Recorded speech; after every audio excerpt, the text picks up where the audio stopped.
Assalamualaikum warahmatullahi wabarakatuh. Apa kabar anak-anak? Semoga kita dalam keadaan sehat walafiat.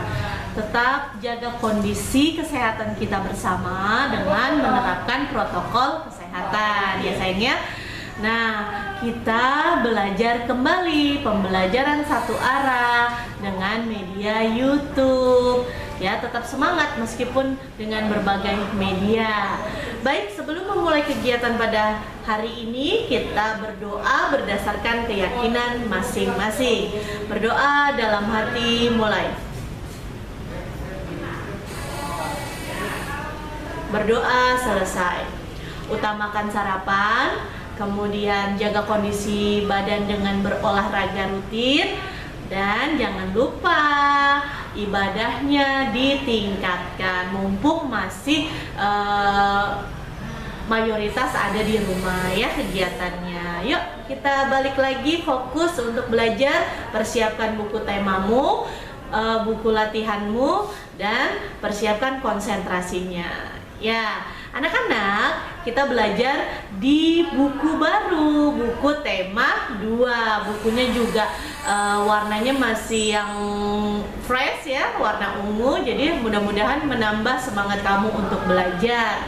Nah, kemarin Pak Bari sudah membahas tentang pembelajaran 1, subtema 1, tema 2 ya. Nah, kaitannya dengan tema 2 ini adalah rata-rata ketika Bu Ira baca dan Bu Ira simpulkan, kita belajar tentang bagaimana memaknai sejarah bangsa Indonesia dengan segala bentuk perjuangannya.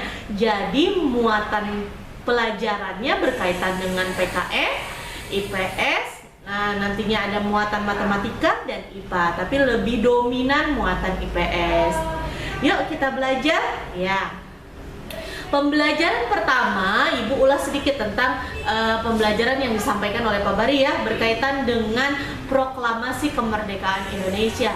Momen ini amat sangat penting dan bersejarah bagi bangsa kita, karena disinilah sebagai pondasi dan acuan bahwa negara kita adalah negara yang bebas dari segala bentuk penjajahan, bahwa negara kita adalah negara yang memiliki integritas yang tinggi, bahwa negara kita adalah negara yang tidak bisa dikuasai dengan semena-mena oleh negara lain. Maka ditunjukkanlah dengan proklamasi. Nah, sebelum sampai ke titik proklamasi, banyak sekali bentuk-bentuk perjuangan yang disebut dengan perjuangan pra-kemerdekaan ya, di mana perjuangan ini mengorbankan jiwa dan raga. Makanya beberapa tokoh-tokoh penting yang terdapat di dalam perjuangan ini pra-kemerdekaan disebut dengan dinobatkan sebagai pahlawan nasional, karena biasanya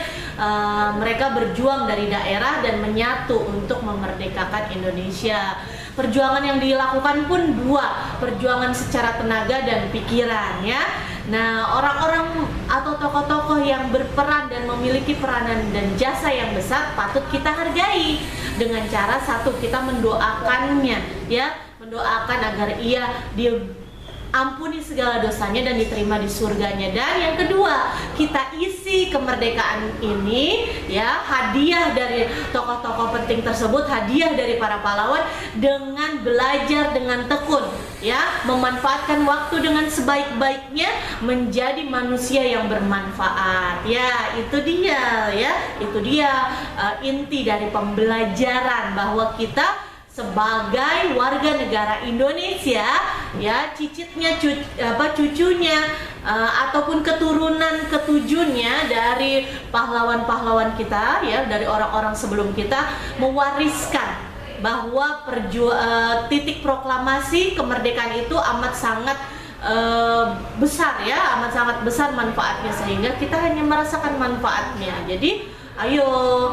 yang masih bermalas-malasan belajarnya, mulai dari sekarang mengevaluasi diri, sudah baikkah sebagai warga negara ya, belajarlah dengan tekun. Dengan tekun belajar kamu dapat menjadi manusia yang berguna. Ya, oke. Itu semangat dari Bu Ira. Mudah-mudahan bisa kalian nanti gali dan kamu tambah semangat lagi daripada Bu Ira dan Pak Bari. Baik. Kemudian ada di situ diagram Venn ya, di pembelajaran 1 itu ada diagram Venn. Diagram Venn itu adalah peta konsep yang digunakan untuk mencari tahu informasi berdasarkan kalimat tanya. Nah, kalimat tanya menggunakan kata tanya. Ada 6 kata tanya. Ada apa, bagaimana, kapan, siapa, berapa, mengapa, di mana, kemana, dan dari mana. Nah, 6 kata tanya ini nantinya menjadi acuan membuat kalimat tanya. Ibu contoh di situ ada apa? Apa itu mengandung inti untuk menanyakan kata benda selain manusia. Ya, kata benda selain manusia. Misalkan apa yang digunakan untuk menulis. Nah, kata bendanya yaitu pensil, pulpen ya. Nah, itu disebut dengan kata tanya apa. Lalu bagaimana? Bagaimana menanyakan tentang cara yang digunakan. Ya, tentang cara yang digunakan. Lalu yang ketiga, kapan? Kapan itu menanyakan waktu terjadinya suatu peristiwa. Kemudian yang keempat, siapa? Siapa menanyakan nama orang ya, nama orang, tokoh yang ada di dalam teks yang nantinya dibacakan untuk dibuat sebuah kalimat tanya. Lalu ada kata berapa, kata tanya berapa. Nah, berapa menanyakan jumlah. Lalu ada kata mengapa, menanyakan sebab akibat. Nah, pembelajaran 1 ini, diagram Venn ini, kamu baca dulu teks yang di halaman 2, lalu kamu buat kalimat tanyanya berdasarkan teks di halaman 2. Contoh, apa makna proklamasi bagi bangsa Indonesia? Mengapa proklamasi diselenggarakan di Jalan Pegangsaan Timur Raya nomor 56? Nah, seperti itu konteksnya berkaitan dengan teks proklamasi. Ibu yakin kamu bisa buat dengan serapi-rapi. Nah, ini merupakan muatan bahasa Indonesia. Hasilnya nilainya 2, bahasa Indonesia dan SBDP, yaitu membuat bagan diagram Venn ya.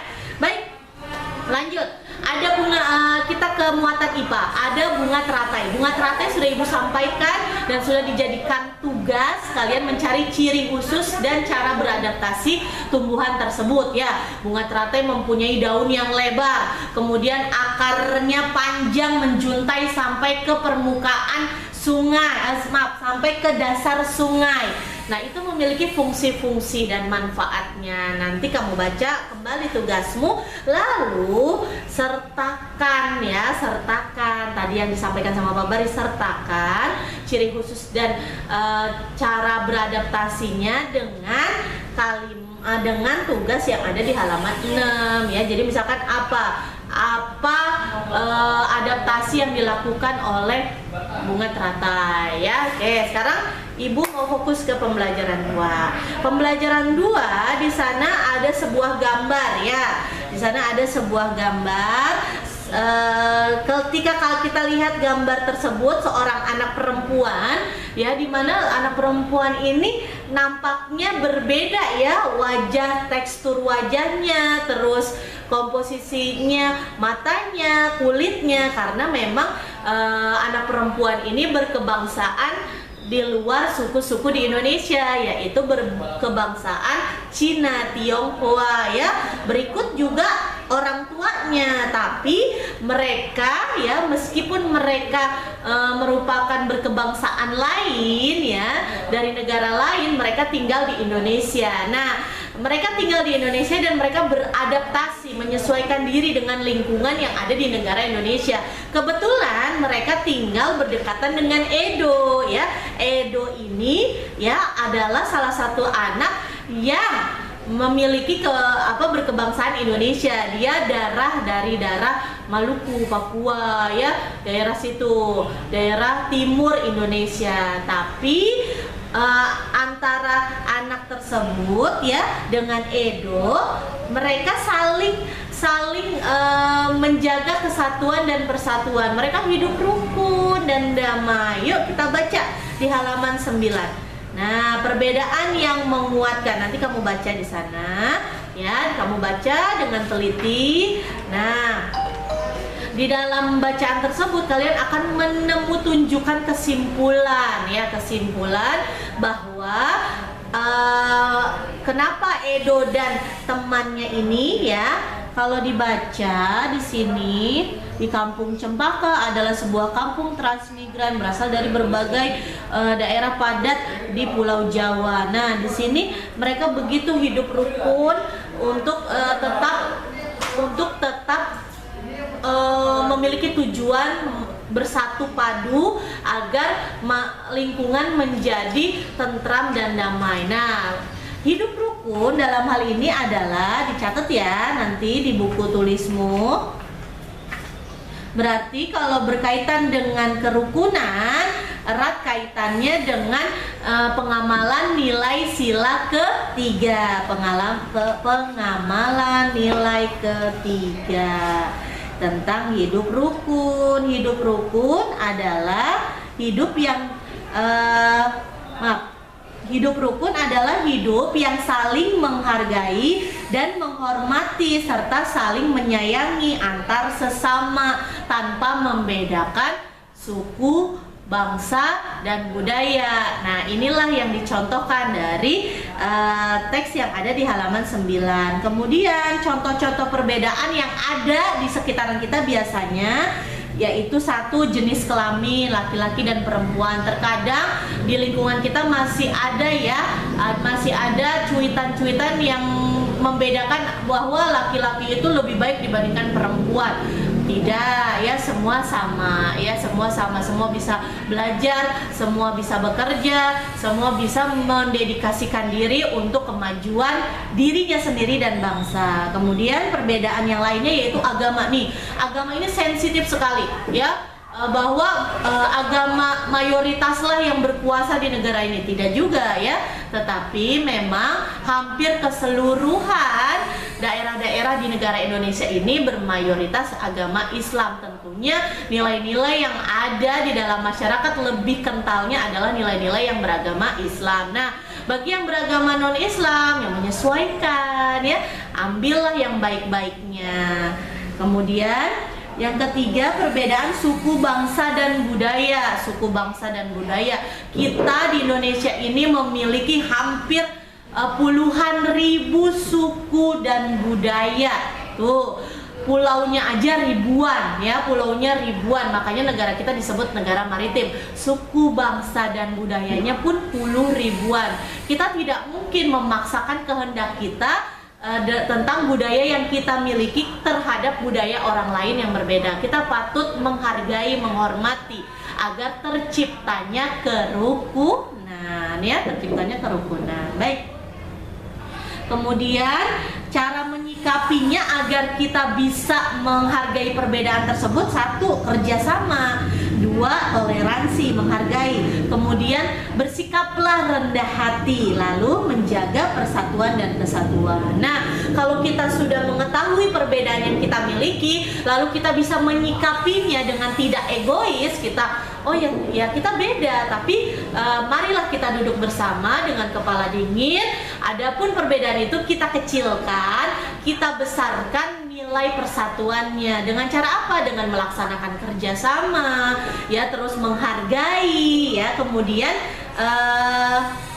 selain itu adalah kita bersikap rendah hati, bukan rendah diri, ya. Berbeda antara rendah hati dan rendah diri. Kalau rendah hati itu kita tetap menjaga budi pekerti kita yang baik terhadap orang-orang di sekitaran kita. Nah, manfaat dari hidup rukun: satu, kehidupan menjadi harmonis, aman, dan rukun. Bu Ira sama Pak Bari suku, bangsa, dan budayanya berbeda. Bu Ira dari Jawa Barat, ya, Sunda, dan bercampur suku di Manado. Nah, kalau Pak Bari Betawi asli, tapi kita menyesuaikan, kita mampu bekerja sama, kita mampu bertoleransi, menghargai. Nah, seperti itu kalian terhadap orang-orang di sekitar, ya.